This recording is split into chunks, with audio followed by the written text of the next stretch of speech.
Morning student, standard 12th English medium subject SPNCC part 2 chapter number 5 directors of a company. आज जो हम question discuss करने वाले हैं वो है ड्यूटीज़ ऑफ डायरेक्टर्स कंपनी की। अभी तक हमने उसकी अथॉरिटी की बात की थी, अब है ना हम ड्यूटीज़ की बात करेंगे कि एक डायरेक्टर की कंपनी के अंदर क्या ड्यूटीज़ होती हैं। Okay, in a managerial hierarchy status of a board of director, it is the most important they have to observe their duty below. Okay, जो hierarchy status है बोर्ड ऑफ डायरेक्टर्स का company के अंदर वो बहुत ही important part है और इसलिए आपको ऐसे कुछ जो आपको ड्यूटीज़ प्रोवाइड की गई है उसको आपको बहुत ही क्लियरली ऑब्जर्व करना है और उसके बाद आपको अपनी ड्यूटीज़ फॉलो करने हैं। तो फर्स्ट ड्यूटी की बात करते हैं। Director will act as per the provision of article of association. Director को जितनी भी आप एज ए डायरेक्टर जो एक्टिविटीज़ आप परफॉर्म करने जा रहे हैं आपको वहाँ पे ये ध्यान रखना है कि आपको वही एक्टिविटीज़ परफॉर्म करने हैं जो आपको आर्टिकल ऑफ एसोसिएशन सजेस्ट कर रहा है, ठीक है।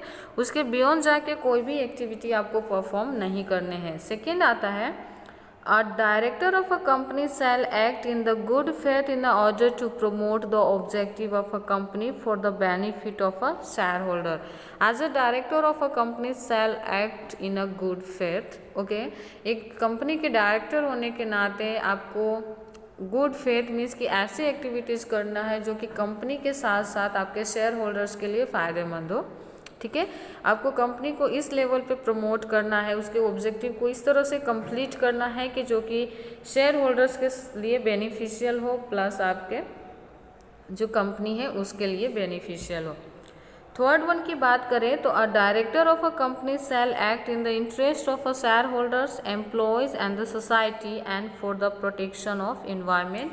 एज अ डायरेक्टर आप जो भी एक्टिविटी करते हैं वो सिर्फ किसी एक चीज़ पे इफेक्ट नहीं करेगा, वो आपके शेयर होल्डर के इंटरेस्ट पे इफेक्ट करेगा, आपके कंपनी में काम करने वाले एम्प्लॉयज़ प्लस सोसाइटी एंड साथ में इन्वायरमेंट को भी इफ़ेक्ट करता है। इसलिए आपको ऐसी एक्टिविटीज़ करना है जो कि शेयर होल्डर के लिए फ़ायदेमंद हो, एम्प्लॉयज़ के लिए बेनिफिशियल हो, सोसाइटी एंड इन्वायरमेंट को प्रोटेक्ट करता हो, ठीक है।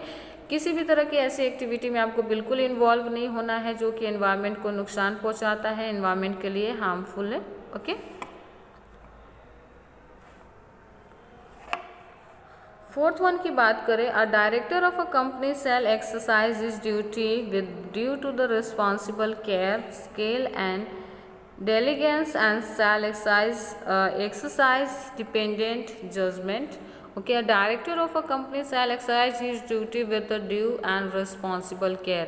अब जो भी एज अ डायरेक्टर जो भी ड्यूटीज़ परफॉर्म कर रहे हैं वो पूरी तरह से केयरफुल तरीके से आपको करना है और रिस्पॉन्सिबल तरीके से करना है। उसमें आपको किसी भी तरह का केयरलेसनेस, इररिस्पॉन्सिबिलिटी नहीं दिखानी है। Skill and diligence has and shall exercise independent judgement. आपको इंडिपेंडेंट जजमेंट देना है, किसी पे डिपेंड नहीं रहना है या किसी के फेवर में जजमेंट नहीं देना है। जो सही है उसको आपको सही कहना है, जो गलत है उसे आपको गलत कहना है, यानी आपको इंडिपेंडेंट जजमेंट्स प्रोवाइड करनी है, ठीक है।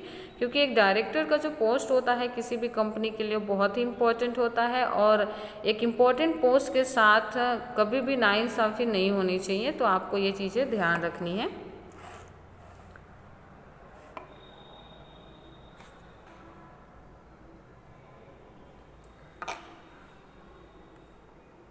ओके, फिफ्थ वन की बात करते हैं। A director of a company shall not be conflict of interest with the company directly और indirectly. As a director company आपको जो भी रेम्यूनरेशन प्रोवाइड करती है उसी में आपको खुश रहना है। कंपनी के किसी भी फाइनेंशियल, नॉन फाइनेंशियल, कंपनी की प्रॉपर्टी, कंपनी के एसेट्स किसी भी के साथ आपका पर्सनल इंटरेस्ट डायरेक्टली और इनडायरेक्टली नहीं जुड़ी होनी चाहिए।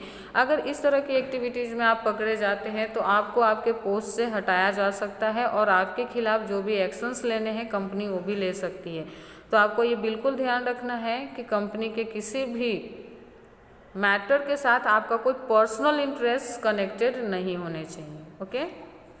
सिक्स्थ की बात करते हैं। Director must attend every meeting of a company of directors. If he can't he must inform in advance. Okay, as a director आपको कंपनी के अंदर होने वाले सभी मीटिंग के अंदर सभी मीटिंग को अटेंड करना कंपलसरी है, भले वो जनरल मीटिंग हो, बोर्ड ऑफ डायरेक्टर्स की मीटिंग हो, शेयर होल्डर्स की मीटिंग हो, क्रेडिटर्स की मीटिंग हो या डिबेंचर होल्डर्स की मीटिंग हो, सभी मीटिंग में आपका प्रेजेंट रहना कंपलसरी है। लेकिन किसी पर्सनल या फिर कंपनी की किसी भी मैटर की वजह से आप कंपनी के अंदर मीटिंग अटेंड करने में सक्षम नहीं है, कैपेबल नहीं है, तो उस सिचुएशन में आपको करना क्या है कि आपको बोर्ड ऑफ डायरेक्टर्स की टीम को इस बात की इन्फॉर्मेशन एडवांस में देनी रहेगी कि आप मीटिंग अटेंड नहीं कर पाए।